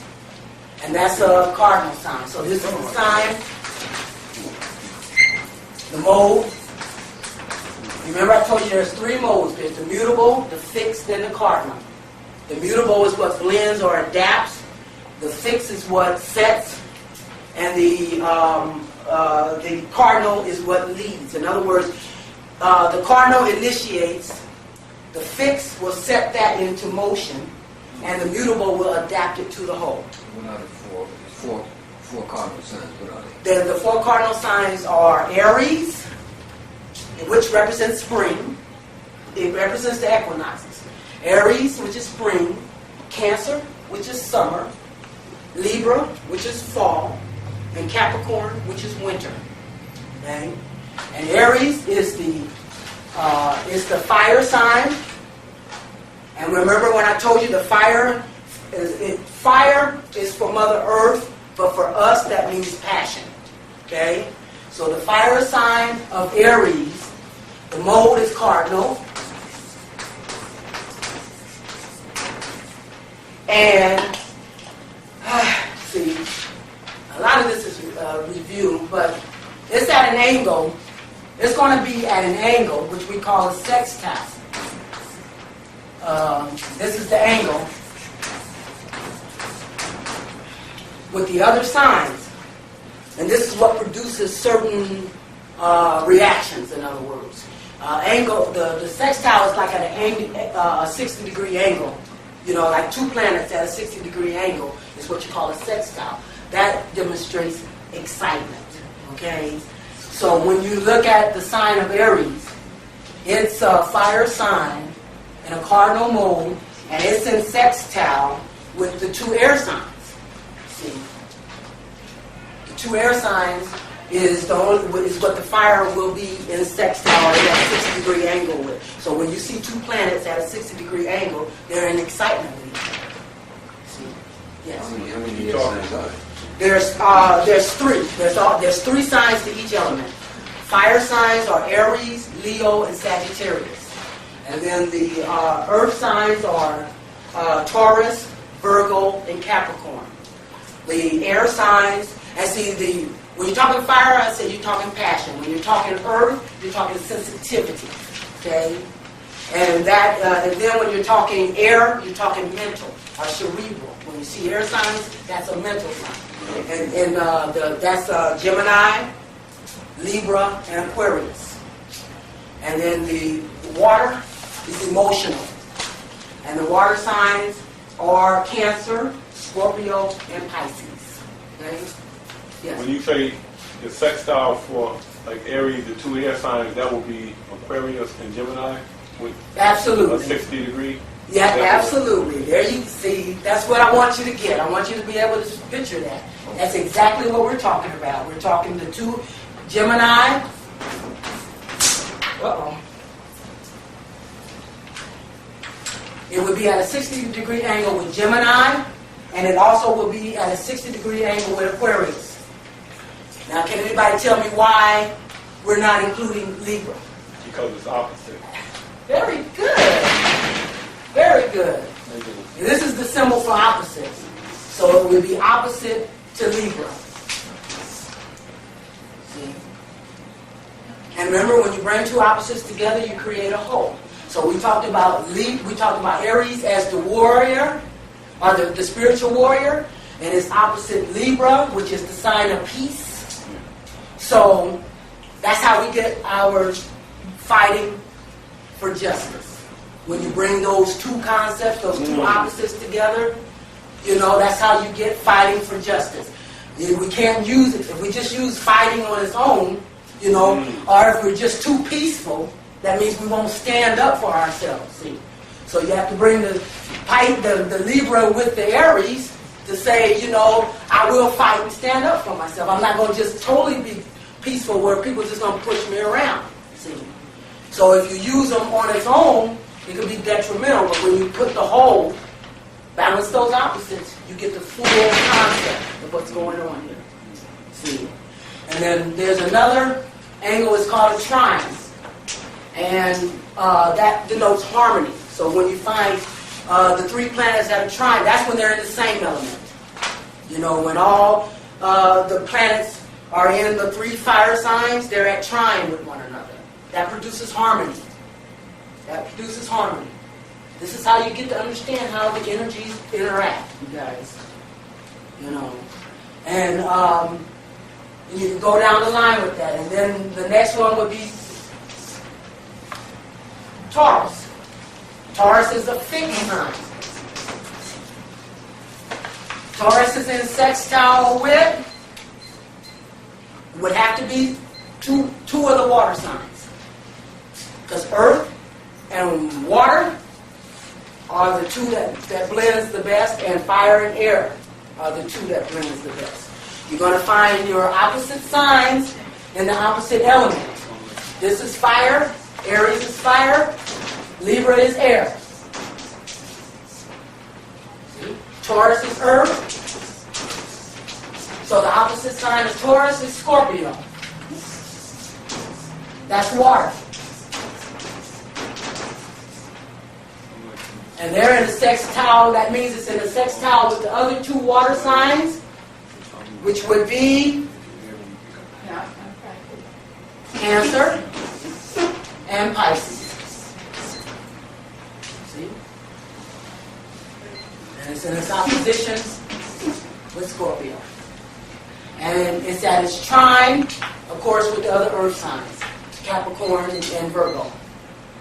See? So when you see those three earth elements interacting together, then there's harmonious energy unfolding. When you see this Taurus energy interacting with the Cancer and Pisces, then there's excitement produced in that interaction. And then when you see this Taurus energy interacting with the Scorpio energy, That's opposition. And here we have growth. Taurus represents growth, where Scorpio represents the death and rebirth. Okay, that's the regenerative process. And then we go down to Gemini, which is an air sign, and it's a mutable sign.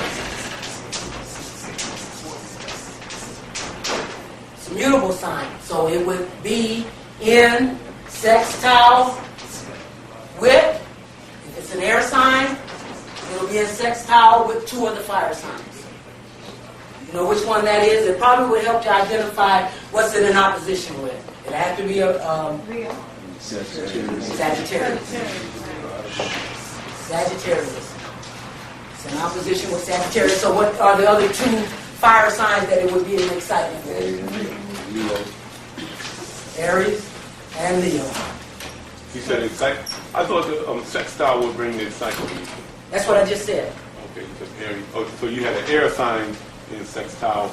Is that what you were saying? Yeah, the air sign of your Gemini, a mutable sign is in. Oh, and I forgot to mention the squares, the friction.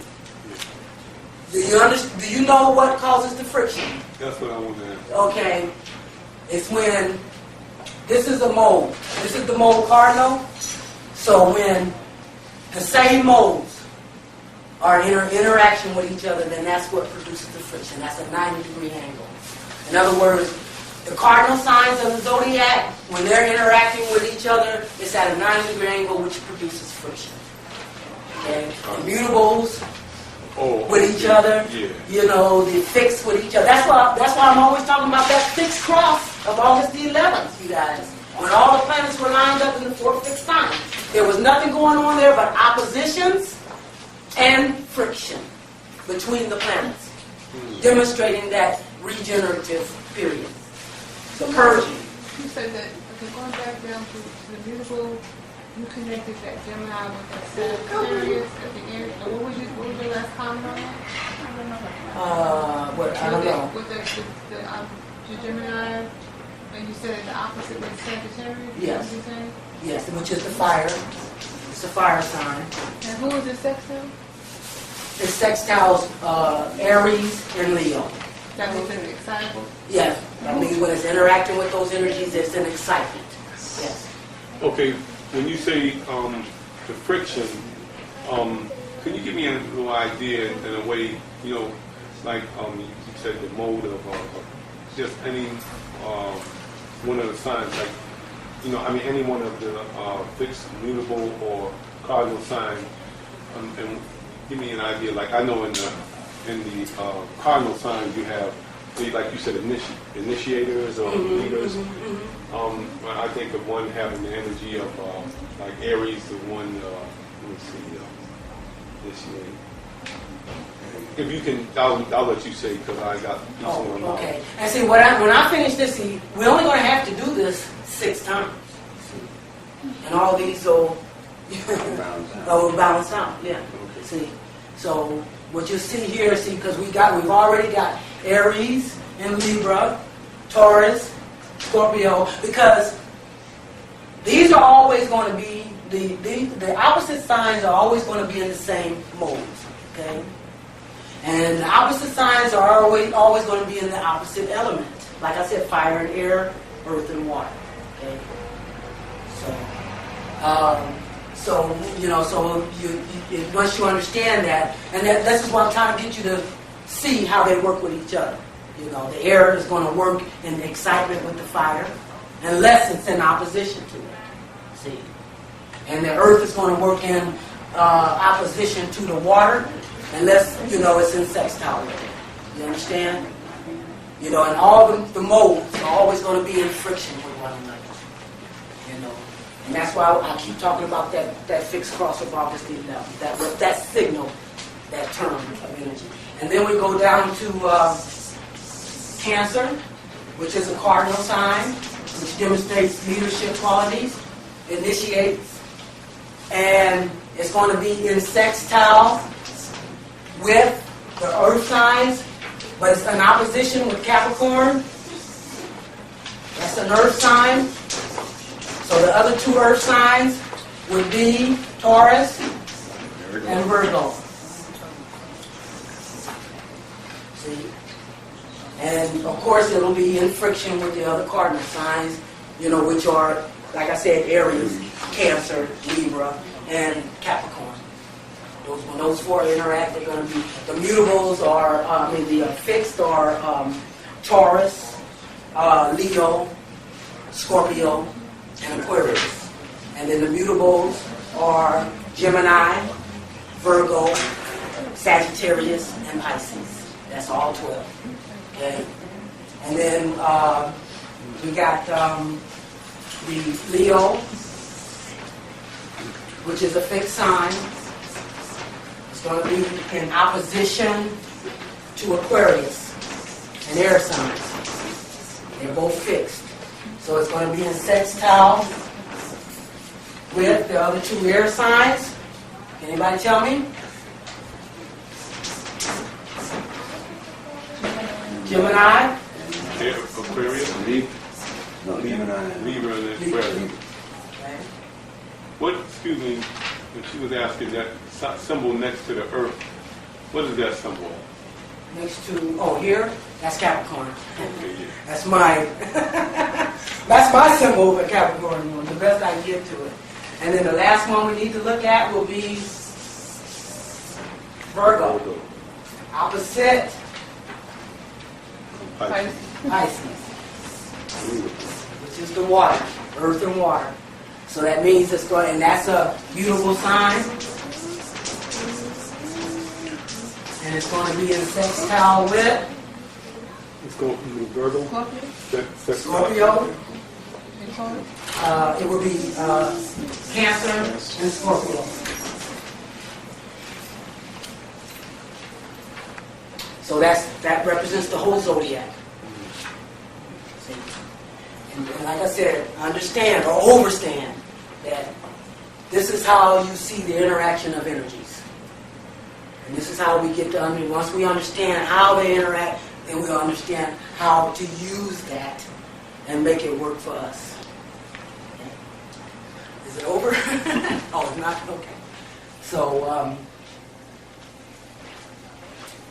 that's it. Now we can just go into question until the time, that is over. We can just find some questions and answers. I'd like to throw something at your class if I may. Okay. While that burns, let me go. Oh, okay. Anybody got any questions? Okay, in your birth chart, Uh-huh. okay, if you have like certain houses where you don't have any planets at all, Uh-huh. how does that affect you? I get that question asked a lot. I really do. Just because there's no planet there, it doesn't mean that it's not having an effect on you. There's still energy in there. See, your houses, when I talk about your house cups, see, this is that August 11th fixed cross, you guys. I did a chart on that. You can see it's in a cross. All those planets are sitting in those fixed signs. And but if you look here, okay, this is the horizon line. This represents the horizon line. And like I said, whatever sign is rising over the horizon line at your time of birth, this represents your rising sign. And you put that in the first house. And then you follow the other signs in their order till you fill up that chart. That's how you make up your chart. Now, but see, this is what you call a house cup. So we got Leo ruling that house cups, that first house. And then, of course, you got Virgo after that ruling the second house. You got Libra ruling the third house. You see, on around. So when you don't have planets in those houses, it still flavors those areas. In other words, that energy is still activated. It can still be activated by a planet in relationship, just like I demonstrated here. So it's not focusing on a certain planet, but it still is flavoring that part of your life with that energy. See? So it still has an effect. This is an aside. Oh, okay. Nothing about astrology. Oh, okay. Something about weather lineage. Oh, okay. Well, we that came into our discussion. We're in Gemini now, right? We're in Gemini. It just moved into Gemini, out of Taurus. And we had that big planetary alignment in Taurus. And like I said, because we are in a redevelopment phase or a crucifixion stage, that means we're redefining everything now, from a physical to a spiritual level. And so when the energy was in that lineup of Taurus and all those planets were lined up in Taurus, see, that demonstrated a redefinition of what we value, in all the areas that the planets, whatever the planets indicate. So the sun just moved out of Taurus when we were redefining our values. This was supposed to be y'all's homework assignment. And then it moved into the sign of Gemini, which is the sign of understanding. So what I was trying to get you to do is tell me, from redefining your values in Taurus, what type of understanding are you seeing coming up in this Gemini energy now? He last night. Okay, give it to me. Well, brother or team, first of all, is anybody in here over 53 years old? Oh, 53. May I have permission to speak? Thank you. I was in the chat room last night. Some brother from New York, of course, was looking for a threesome. He was looking for, and I got to put the word up here. Yeah, go ahead. Yeah. He was looking for another woman, but the woman had to be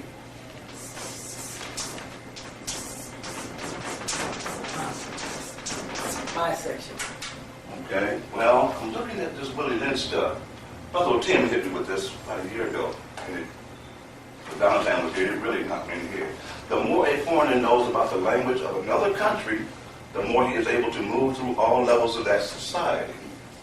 The movie Malcolm X. First place they took him was to the dictionary. So I saw this word last night in the chat room. I'm saying, whoa. So I said, wait a minute, bisexual. Of course, I had to look up sex. You'd be surprised what that tells you. You'll be having it all the time. Because I'm the male sex, she's the female sex. Okay? That has nothing to do with procreation. Okay. Nothing. Okay? Bisexual, that's a hermaphrodite. What? Bi means two. Sex means I'm male, you a female. So if you're bisexual, you're a hermaphrodite. So ask him, you're looking for a hermaphrodite? Of course, the brother didn't like it, but I asked the question, number one. So he went off on me. So I said, man, look in your dictionary, look up sex. And you should know that bi means two. It's a hermaphrodite. So they lied to us again. They say that this is a person who likes both things. Yeah. But see, sex has nothing to do with procreation. Nothing. Look in your dictionary when you get home, look up sex. I'm the male sex. She's the female sex. Okay? But if you go to your Bible, there's a whole lot of begetting in the Bible. Okay? So do you understand what I'm getting at here? Okay? This has nothing to do with homosexuality. And plenty of people have told you there's no sex between homosexuals. That's mutual masturbation. Okay? So they did it to us again. We weren't aware. We're not paying attention. But last night, she said there's energy move. I said, wait a minute. She heard her Right. because the word it hit me. The Spirit said, hey, take a look at that word. And I went to the dictionary and looked up. Go ahead, man. Go ahead. Well, I just look up Do you understand what entertainment. I'm saying? Yes, sir. Yes, sir. Go ahead. So they lied to us. I'm happy They you act got that sex. out there, man. What's his name? Brother came here. Culture bandits. Dale Jones said, I don't want to say this for the ladies. They done messed up. Okay? Yeah, well, they did. Because that word comes from an ancient ritual of planting crops in the ground. That's in the ground. This is a stick. Put a hole in the ground. You drop in the seeds and cover the dirt. Put the dirt of the seeds. You know what that is called? I don't want to say it out loud because it's become a bad word. Okay? That's what that is. Planting seeds in the ground. It's using a stick, put the seed in the ground, cover up the seed. That's what that practice ritual is called, for planting crops. So they blow our minds. We don't know the language. Okay, can I ask you a question? Yes, ma'am. Because every time I tell somebody something about money, where you get that from? So where do you get that from? Where did I get what from? That information about This right here? Yeah. This I first heard this from Dr. White about 9 years ago. I got a tape we were looking at. It's about the elder. It's called the Elder Brothers Warning. That's the people living in the Sierra Madres. Look like us, got straight black hair. They've been up there way before Cristobal Colon and Fernando, what's his name? De Soto came over here. And they live up in these mountains looking down on all these modern cities. They never come down out these mountains. So they invited the BBC over there. And they took, there was a warning them, hey look, y'all blowing it. Y'all are not taking care of the earth. Earth is your mother. That's right. Okay? It used to snow up here in the wintertime. And then when the snow melts in the summertime, we have fresh drinking water. It don't do that no more. But y'all do. Y'all ain't taking care of the earth. And in that video, you'll see this woman planting the seeds, dirt by voters. And that's what Dr. White was trying to tell me. And if you understand it, you put the seeds in Mother Earth. Okay. Isn't that what's happening? But they made it up that way. Right. They have reversed everything. Reversed it. Okay. Wow. And now we're coming to some spiritual understanding, because this is what that energy of Gemini represents. So right now is the time to access, understanding, spiritual understanding. See? Thank you for letting me speak. We thank you for that contribution. So, because it definitely demonstrates, what we're talking about. See? Understanding. And a lot of that is going to be going on now. Take advantage of that sun, because the sun represents the focus, represents what's being highlighted. Wherever you see the sun, that's what's being focused on. So right now, the sun, that energy, is focusing on us coming to an understanding. But they keep telling us to stay out of the sun. Telling who to stay out of the sun. They want to make sure They who? rays and No, but excuse me, they who? they them. Where do you get this information? Well, the news and all. I mean, you can see how Do you have in the sun. But do we have a black TV radio stations putting out information for black people? well, they say something different. No, that's for And them. remember this, That's and what did I say? Whatever they tell you, you do just the opposite. That's right. Because they're feeding you that because they want you to, they're trying to direct. Within reason. Because they also, they play tricks. They the trickery, master of trickery. But if they say stay out of the sun, then I would be going trying to find all the sun I could. Well, It's insane for a black you know person. what? Because they told me that I have multiple sclerosis, right? And the first thing that they told me was stay out of the heat, don't take hot, and I love hot baths, and stay out of the sun. Because every summer, you can ask my daughter, I sit in the sun because I want to get a tan. They think I'm crazy. But I know that multiple sclerosis is a disease that affects mostly them. Well, now it's getting us, but it started out being them. So, of course, they couldn't sit out in the sun. But they still keep saying, don't sit in the sun, don't sit in the sun, don't sit in the sun. That's their primary diagnosis. That's what they tell. Right. That's what they tell any patient. Right. Dr. But all that's geared for them, not them. for us. Dr. Mpufu, I think I got that right. Jewel Pukum? Yes, Pufu. Pukum. That's right. Pukum. Pukum. Yes. Okay, she gets into that. I have a tape where she talks about that. She talks about the hospitals that are geared for them. It's not geared for us. She talks about if you, she used an analogy of a dress store. If you go to a dress store that says we only sell size 9 and you wear a size 16, you want to go in that store. You understand that you're going in there regardless of the fact that they're serving only size 9. This is the analogy she made between the dress store and the hospital. They're not for us. She said that she researched and found out that the truth of this, of course, is not being exposed. But none of that is geared for us. Yeah, well, if you listen to Laila, Africa, and the rest of them, just listen to them. They'll tell you. We brought a brother in here. They're talking about how they make scamming us with money. Brother spoke here. They told us all that. It's a racket. It's a racket. AIDS is a racket. AIDS is an industry. Cancer is an industry. Absolutely. There's more people making money off the disease than got the disease. Absolutely. They had a show on TV on Wednesday and there was this lady who supposedly had come up with a cure for cancer, and they wanted to kill her. And they said, do you realize The how... cure for cancer is right down here inside in your local health food store. Yeah, well, I know that now. And But they said that would... right inside your mind, They too. said that would mess up all the pharmaceutical companies and medical stuff. So it They would said that destroy on industry. Mhm. Yeah. Yeah. Were you at the gathering of the masters? What did Laila tell you? It's come back. That's right. That's right. Okay. Just like they said, You hear the news today? from AIDS. Yeah.